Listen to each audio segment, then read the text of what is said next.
Hello guys, हम advocate Dishank from Dishank law academy. आज हम पढ़ने जा रहे हैं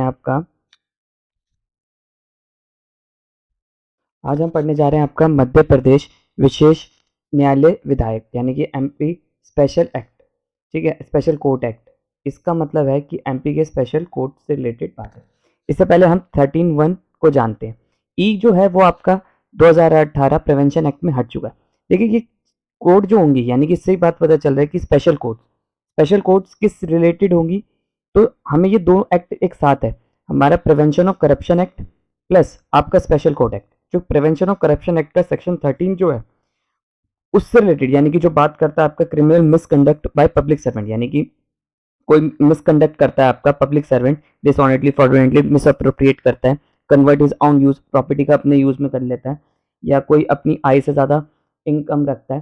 ठीक है, जैसे आपका उसमें हुआ था जॉली एलएलबी में कहा था कि उसकी इनकम इतनी है और उसकी करोड़ों की प्रॉपर्टी है। ठीक है, तो मतलब सेक्शन 13 आपका प्रिवेंशन ऑफ करप्शन एक्ट इसमें इंपॉर्टेंट है। ठीक है, उनके जो ट्रायल होंगे उनके कहाँ, सिर्फ 13 सेक्शन के, सेक्शन 13 से रिलेटेड जो केसेस चलेंगे वो स्पेशल कोर्ट में चलेंगे। और वैसे बात है स्पेशल कोर्ट है तो यहाँ पर कोर्ट ऑफ सेशन की पावर है, क्योंकि यहाँ जो सजा देने की पावर है वो है आपका 10 साल, not less than be 4 years but may be extend 4 years, 4 years तक जा सकती है और फाइन भी अच्छा खासा लगता है।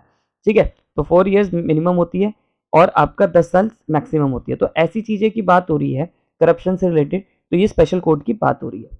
अब इसकी बात कुछ जान लेते हैं। ये 8वां एक्ट था, 2012 में आया था। ठीक है, इन्फोर्समेंट डेट इसकी 10/2/2012 है। ठीक है, और इनेक्टमेंट डेट इसकी 7 फरवरी 2012 है। इसमें टोटल 5 चैप्टर्स हैं, 26 सेक्शन है। इस ये बात करता है special court for speedy trial certain classes of offences. यहाँ ऑफेंसेस की बात है, प्रिवेंशन ऑफ करप्शन एक्ट का सेक्शन 13 की बात करें। कन्फिगेशन यानी कि प्रॉपर्टी को जब्त कर लेना, ठीक है, कुर्की कर देना प्रॉपर्टी की, for the matter connected therein, जो भी इस कनेक्टेड से मैटर है। आपका 62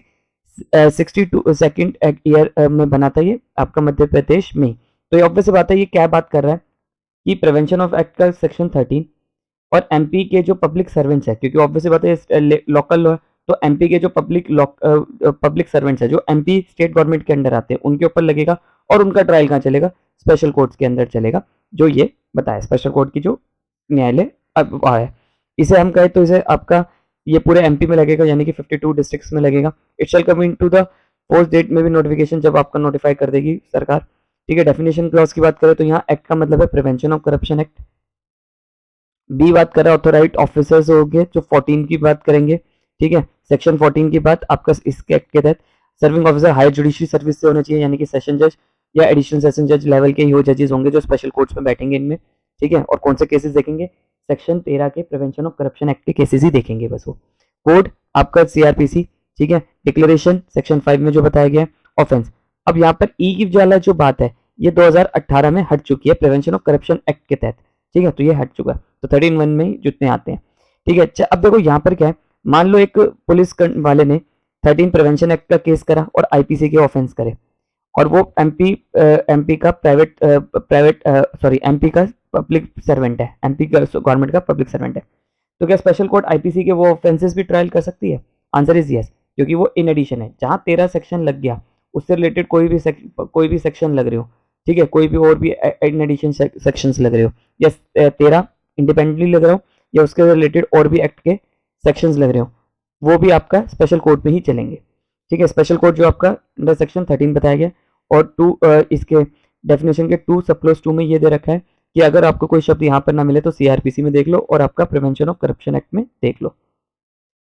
अब एस्टेब्लिशमेंट की बात करिए, चैप्टर 2 बात करता है आपका एस्टेब्लिशमेंट की, स्पेशल कोर्ट्स की। इनकी एस्टेब्लिशमेंट स्टेट गवर्नमेंट करेगी। ठीक है, एडुकेट के हिसाब से जितनी जरूरत है उतनी। अब स्टेट गवर्नमेंट शैल प्रिस्क्राइब और नॉमिनेटेड जो जज होंगे वो नॉमिनेट कौन करेंगे, आपके स्पेशल गवर्नमेंट, स्टेट गवर्नमेंट करेगी। स्टेट गवर्नमेंट कौन सी, आपकी एमपी की। ठीक है, और कॉन्फ्रेंस बाय द मतलब हाई कोर्ट से पूछ के। ठीक है, no person shall be qualified nominated जज। आपका इज और हैज का मतलब है यहाँ पर कि एक वो आपका होना चाहिए या तो कोर्ट ऑफ सेशन लेवल पे रहा हो जज, या रिटायर्ड हो। तो यहाँ पर रिटायर्ड जज भी, और सेशन कोर्ट ऑफ, जैसे मान लो एक्स जो है वो आपका सेशन जज था या एडिशनल सेशन जज रिटायर्ड हो गया, तो क्या ये भी बन सकता है स्पेशल कोर्ट का जज? तो आंसर इज यस, क्योंकि यहाँ लिखा हुआ इज और हैज बीन, रह चुका है या है। ठीक है, इन द स्टेट, किसी भी स्टेट में, मतलब ऑब्वियस बात है, तो यहाँ स्टेट की बात है तो high judiciary. Special court shall take cognizance. अब स्पेशल कोर्ट जो है वो कॉग्निजेंस ले सकती है आपका इंस्टीट्यूटेड सेक्शन 4 सॉरी ठीक, तो ये था आपका, बात कर रहा था establishment of the special courts. और अब आप बात कर रहे हैं हम सेक्शन 4 की। सेक्शन 4 कह रहा है कॉग्निजेंस कौन लेगा, यानी कि डायरेक्टली जो चार्जशीट फाइल होगी और इस पे कॉग्निजेंस की पावर जो होगी वो आपका सीधा स्पेशल कोर्ट ही लेगी, ठीक है, यानी कि 13(1) वाले के, 13(1) वाले के जो होगे तो वो लेगी। अब 5 बात कर रहा है आपका declaration, declaration of the cases to be dealt with the under this act. State government on the basis of prima facie, state government on the prima facie मतलब केस बन भी रहा है, has been reason to exist of the commission of the offence, MP के public servant के ऊपर लगा सकती है, ठीक है, कि मतलब प्राइमा फेसाई कर केस बन रहा है। सेक्शन 13 बात क्या कर रहा है, अगर कोई फ्रॉडुलेंटली या मिसकंडक्ट पाया जाता है, यानी कि वो अपनी जॉब पे जब था उसने अपनी इनकम से ज़्यादा प्रॉपर्टियां रखी हैं, ऐसा कुछ करा है, तो इस बेस पे तो ये डिक्लेरेशन उसके ऊपर कर दिया जाएगा। और इसके खिलाफ एमपी की स्टेट गवर्नमेंट के खिलाफ कोई सरकार केस नहीं कर सकती, मतलब उनके ऊपर केस नहीं हो सकता, कोई क्वेश्चन नहीं उठा सकता in any court state government के खिलाफ। तो यही कह रहा है डिक्लेरेशन। अब 6 बात करता है इफेक्ट के, 6 के बात करें on such declare nothing in this code where the special court prosecution offence shall be instituted only in the special court. और ये बात कही है कि स्पेशल कोर्ट में केसेस चलेंगे। Whereas a section made declaration proceeding in relation pending special court procedural trial of the offense, इसमें कुछ काम नहीं, अदर लॉज भी चल सकते हैं। अब जुडिक्शन की बात करिए, इनकी जुडिक्शन कैसे डिसाइड होगी स्पेशल कोर्ट्स की। स्पेशल कोर्ट की जो जुडिक्शन होगी, special court have jurisdiction to try any person alleged to have committed offence, कोई भी पर्सन है एक्स, वो क्या होना चाहिए, एमपी स्टेट गवर्नमेंट के अंदर जाना चाहिए। मान लो सेंट्रल गवर्नमेंट में आता है तो क्या वो इसमें आएगा, आंसर इज नो, उस पर फिर अलग चलती है, सीबीआई कोर्ट बैठती है उस पर, तो ठीक है। तो एमपी स्टेट का पब्लिक सर्वेंट होना चाहिए वो, तो स्पेशल कोर्ट में आएगा, ठीक है। डिक्लेरेशन करेंगे चाहे कॉन्स्पिरेटर हो, एबेटर हो, ठीक है, वो भी इसमें आएगा। वंस ट्रायल इन अकॉर्डेंस, जो भी उसका ट्रायल चलेगा उसमें, ठीक है, जहाँ पर प्लेस ऑफ ऑफेंस होगा वहीं पर ही आपका बनेगा, ठीक है, जहाँ पर भी उसने पकड़ा गया, ब्राइबरी लिया है, मिसकंडक्ट करा है, जहाँ पर भी बनता है आपका ऑफेंस, प्लेस ऑफ ऑफेंस के हिसाब से देखा जाता है।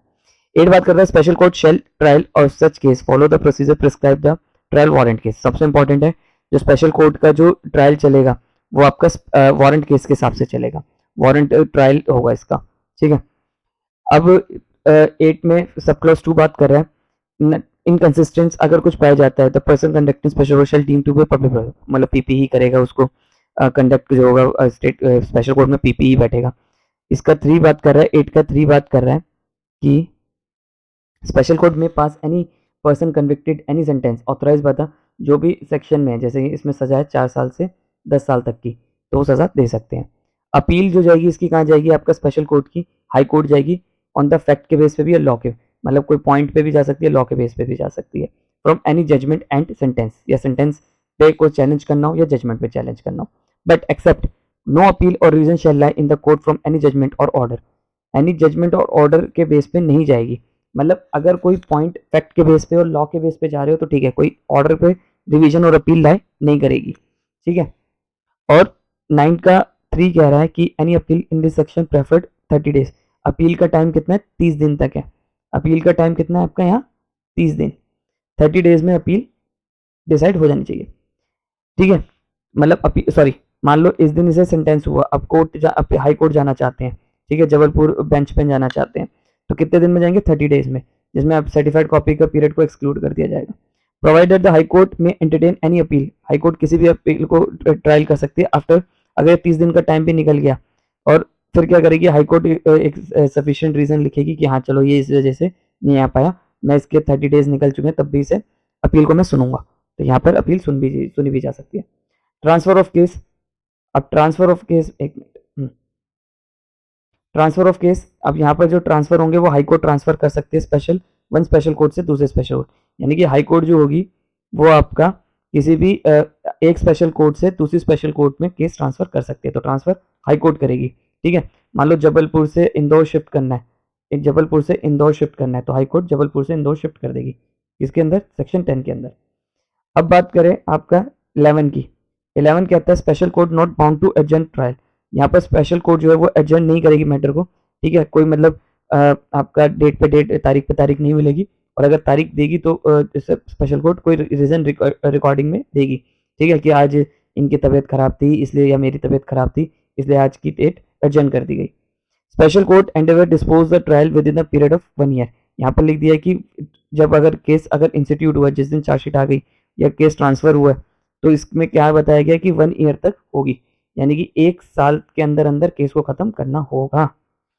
A special court, a judge or special court में act evidence on record on the predecessor, यानी कि predecessor का मतलब जो पुराना जज था, ठीक है, उसके बेस पे मान लो ये जज था, ठीक है, ये जज 1 था, predecessor था यानी कि पुराना जज था, इसने 4 विटनेस को एग्जामिन कर लिया, 2 विटनेस रह गए। अब जज, अब ये 2 जज, जो नया जज आया, न्यू जज जो है, सक्सेसर जो है, ये 2 को एग्जामिन करेगा, तो इस 4 के एविडेंस को भी ले सकता है, जो पार्टली रिकॉर्ड हुआ है तो उन पर भी कर सकता है एक्ट, ठीक है। चैप्टर 12 सेक्शन 12 ये बात कर रहा था। आई होप आपको मेरी वीडियो पसंद आई हो। वीडियो पसंद आई हो तो चैनल को सब्सक्राइब करिए।